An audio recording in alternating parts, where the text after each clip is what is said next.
O que faz um bom azeite? Sabe como escolher?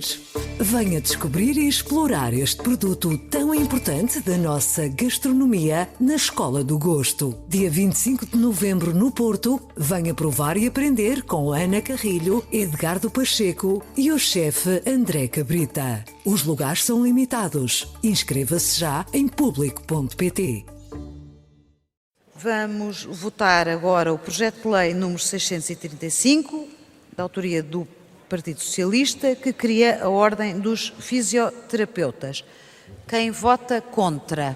Obviamente que os líderes parlamentares gostariam que toda a gente votasse da mesma maneira. O projeto de lei foi aprovado com os votos a favor do Partido Socialista, do CDS e do PAN, com os votos contra do PSD e do Sr. Deputado do Partido Socialista, Paulo Trigo Pereira. Esta semana voltamos à Casa da Democracia, à Assembleia da República, para conversar com o deputado que mais vezes votou desalinhado com o partido que representa. Até agora foram 43 vezes. O Sr. Deputado Paulo Trigo Pereira também pede a palavra, imagino-se, para anunciar uma declaração de voto. Dizer que, em relação aos 3 projetos de lei, apresentei já uma declaração de voto bastante fundamentada. Porquê votar desalinhado com o partido? Disciplina de voto, sim ou não?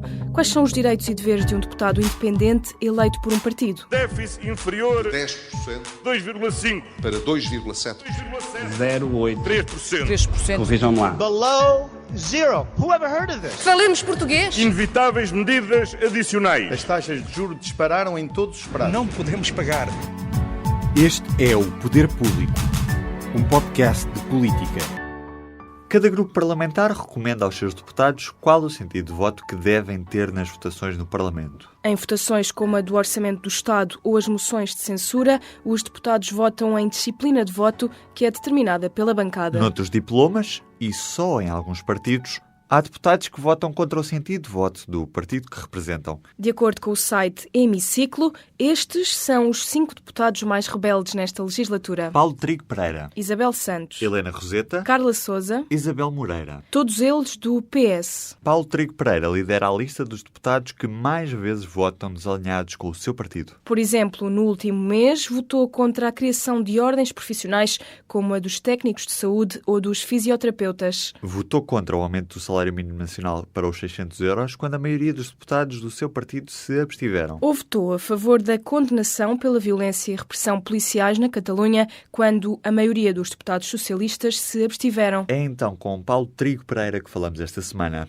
Paulo, há alguma justificação para ser o deputado que mais vezes votou desalinhado com o seu grupo parlamentar nesta legislatura? Eu estou admirado de não ver mais deputados a votarem mais desalinhados que o grupo parlamentar. Isso é que faria sentido. Mas sim, tenho a noção que sou mais desalinhado. E se há alguma explicação para isso? Há várias explicações para isso. A primeira é que, ou uma delas é que eu tenho um percurso académico. Eu sou um académico, basicamente.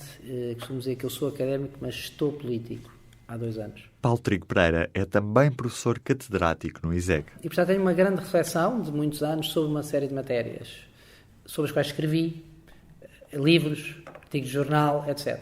Portanto, essa reflexão eu tenho-a. O facto de agora estar aqui no Parlamento, não vou agora esquecer-me de tudo o que eu penso sobre as matérias e, portanto, voto em conformidade com aquilo que eu penso em relação a tudo o que não é essencial. Não se sente visto de lado quando não segue a indicação do partido? Obviamente que os líderes parlamentares gostariam que toda a gente votasse da mesma maneira. Isso acontece em alguns partidos, não é? Eu penso que no PCP não há nenhum voto desalinhado, pura e simplesmente. Exato. O PCP não tem votos desalinhados. No Bloco de Esquerda, Jorge Falcato votou 2 vezes de forma diferente da bancada. No PS, PSD e CDS é uma realidade relativamente frequente. Mas isso tem muito a ver também com aquilo que é os regulamentos internos dos partidos, não é? E cada um tem o seu. No PS as coisas são um bocadinho mais flexíveis neste sentido.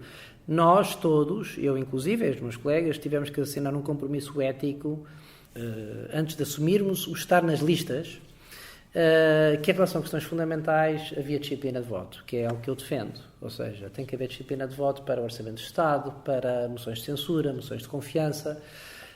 questões programáticas muito importantes no programa eleitoral dos partidos, etc., porque isto, no fundo, são os compromissos que se faz com os eleitores. E sente-se condicionado por ser um independente dentro de um grupo parlamentar? Se eu fosse filiado no PS, eu acho que teria maior responsabilidades dentro aqui da Assembleia da República do que tenho não sendo, não é? Tanto, o Paulo Trigo Pereira, que é independente e tal, não lhe convém dar muitos cargos e portanto, digamos assim, eu às vezes digo a brincar, mas é meio a brincar, meio a sério, eu aqui sou uma espécie de um soldado raso, ou seja, na academia sou catedrático, aqui sou soldado raso, não sou vice-presidente da bancada, não sou... Pronto, o único lugar assim mais relevante que eu tenho é vice-presidente da Comissão de Orçamento e Finanças, mas que só tem competências delegadas. Portanto, há desvantagens, mas há vantagens. E a vantagem para mim é eu sinto-me completamente, digamos, livre, para além do compromisso ético que assumi e que cumpro, de manifestar a minha posição, porque eu acho, mesmo quando eu tenho uma opinião divergente, que ela é benéfica no longo prazo para o PS. Ainda há pouco tempo fiz um estudo completamente independente do Governo sobre finanças públicas, que eventualmente no curto prazo até pode ter criado algum incómodo na equipa das finanças, mas que eu acho que é benéfico para a governação do país. Faz sentido hoje não existir a possibilidade de um independente se candidatar em eleições legislativas fora de uma lista partidária? Eu sou contra, porque sei que há quem defenda isso, as candidaturas, haver candidaturas independentes à Assembleia da República. Às autarquias, claro que sou a favor. Porquê? Porque os partidos têm uma função muito importante. E nós aí temos que conhecer um bocadinho a história do próprio país. Nós tivemos uma Primeira República em 1910 e aquilo não funcionou porque eram deputados, não havia disciplina nenhuma, eram deputados, ou seja, não é gerível uma democracia com, imagina, 230 deputados independentes aqui, isto não era ingerível. Era ingerível. Portanto, os grupos parlamentares existem para coordenar e para facilitar o próprio funcionamento da Assembleia. Já continuamos a conversa. Para já, há mais Jornal Público para os seus ouvidos. De segunda a sexta-feira, ao meio-dia e às 6 da tarde, as 10 notícias que marcam a atualidade no podcast P24, para ouvir no iTunes, no SoundCloud, nas aplicações móveis e em público.pt. Paulo Trigo Pereira. O ser independente quer dizer que não está afiliado a um partido, não quer dizer que não tenha uma ideologia. E se a ideologia está na área de um partido político, e se a pessoa tem alguma, digamos assim, algum interesse para o partido, é convidado. Foi o que aconteceu, não é? Quer dizer, nós fomos convidados, fizemos aquele estudo macroeconómico, fomos convidados para integrar as listas. Portanto, os independentes, mesmo sendo independentes, podem desempenhar o seu papel. E eu não acredito que um Parlamento possa funcionar com muita gente independente. Alguns, acho que é salutar. Já se sente tão em casa aqui na Assembleia da República como na Universidade? Isto é muito diferente da Universidade a vários níveis. Aqui as pessoas insultam-se mais do que na Universidade e eu não estou habituado a insultos. Felizmente isso aconteceu no princípio. Eu defendi a honra, pedi a palavra para defender a honra 2 ou 3 vezes no início. Agora já há um ano que não defendo a honra, porque as pessoas achavam que era normal insultarem-se, não é? O Poder Público desta semana fica por aqui. Não se esqueça de classificar este podcast no iTunes e de o subscrever. Estamos sempre à espera dos seus comentários e das suas sugestões. Inês Ameixa. Ruben Martins. No Poder Público. Pode subscrever os podcasts do Público no iTunes, SoundCloud e aplicações móveis. O Público fica no ouvido. O que se bebe em dia de festa pode-se beber no dia-a-dia? E que ligações gastronómicas se podem fazer com o que temos no copo? Aprenda e prove com a Escola do Gosto, a Academia de Literacia Alimentar do Público. Aulas únicas com especialistas. Entre como amador e saia um pouco mais conhecedor. Não perca a próxima aula, a 18 de novembro, no Porto. Os lugares são limitados. Inscreva-se já em público.pt.